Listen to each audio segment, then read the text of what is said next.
اعوذ باللہ من الشیطان الرجیم بسم اللہ الرحمن الرحیم رب اشرح لی صدری ویسر لی امری واحلل عقدۃ من لسانی یفقہوا قولی 23 شوال المکرم اسلامی تاریخ۔ ام المومنین حضرت سودا رضی اللہ تعالی عنہا۔ ام المومنین سودا بنت زمعہ رضی اللہ تعالی عنہا قریش کے مشہور قبیلے عامر بن لوئی سے تعلق رکھتی تھیں۔ ان کا پہلا نکاح حضرت سکران بن عمرو سے ہوا۔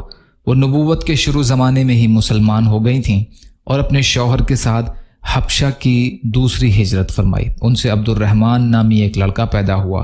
پھر کئی سال بعد مکہ لوٹیں تو ان کے شوہر کا انتقال ہو گیا۔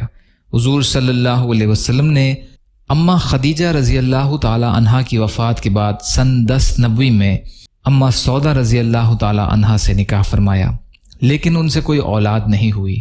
وہ سخاوت اور فیاضی میں ممتاز مقام رکھتی تھیں۔ حضرت عمر رضی اللہ تعالی عنہ نے ان کے پاس درہموں سے بھری ایک تھیلی بھیجی تو ام المومنین حضرت سودا رضی اللہ تعالی عنہا نے اسی وقت سب کو تقسیم کر دیا۔ اطاعت اور فرما برداری کا یہ حال تھا کہ حجۃ الوداع کے موقع پر رسول اللہ صلی اللہ علیہ وسلم نے اپنی تمام بیویوں کو مخاطب کر کے فرمایا، تم میرے بعد گھر میں بیٹھے رہنا۔ چنانچہ وہ اس حکم پر شدت سے عمل کرتی ہوئی فرماتی تھیں کہ میں حج اور عمرہ کر چکی ہوں، اب اللہ اور اس کے رسول کے حکم کے مطابق گھر میں بیٹھی رہوں گی۔ ان سے کچھ احادیث بھی مروی ہیں۔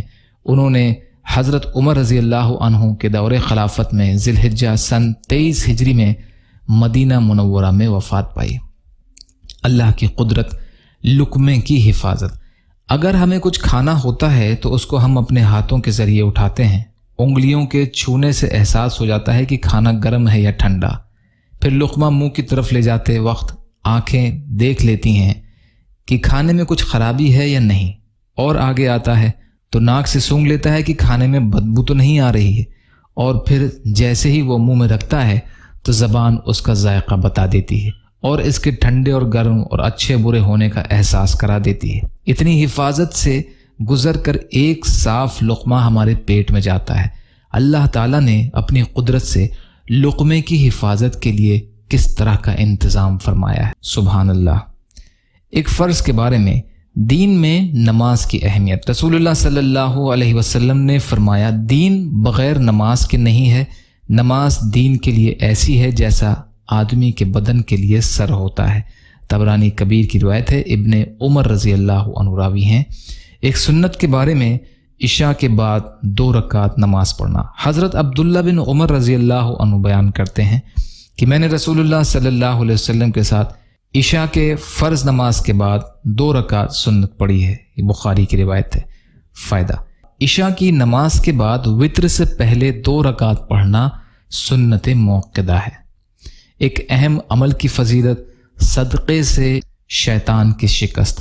رسول اللہ صلی اللہ علیہ وسلم نے فرمایا، جب کوئی شخص کسی چیز کو صدقے میں نکال دیتا ہے تو 70 شیطانوں کے جبڑے ٹوٹ جاتے ہیں۔ 70 شیطانوں کے جبڑے ٹوٹ جاتے ہیں۔ مستدرک کی روایت ہے، بریدہ رضی اللہ عنہ راوی ہیں۔ ایک گناہ کے بارے میں، نماز کو چھوڑنا۔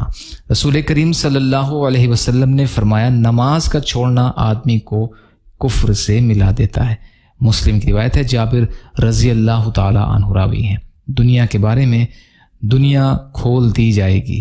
رسول اللہ صلی اللہ علیہ وسلم نے فرمایا، ان قریب دنیا کی دولت تم پر کھول دی جائے گی، یہاں تک کہ تم اپنے گھروں کو اس طرح آراستہ کرو گے جیسے کعبہ شریف کو آراستہ کیا جاتا ہے۔ طبرانی کبیر کی روایت ہے، ابو زحیفہ رضی اللہ تعالی عنہ راوی ہیں۔ طب نبوی سے علاج، برنی کھجور سے علاج۔ رسول اللہ صلی اللہ علیہ وسلم نے فرمایا، تمہاری کھجوروں میں بہترین کھجور برنی ہے، اور وہ ایسی دوا ہے جس میں کوئی نقصان نہیں۔ مستدرک کی روایت ہے، مزیدہ رضی اللہ عنہ راوی ہیں۔ قرآن کی نصیحت۔ قرآن میں اللہ تعالیٰ فرماتا ہے، اے ایمان والوں، تمہارے باپ اور بھائی اگر ایمان کے مقابلے میں کفر پسند کرتے ہوں تو تم ان کو اپنا دوست نہ بناؤ، اور تم میں سے جو شخص ان سے دوستی کرے گا تو وہی ظلم کرنے والے ہوں گے۔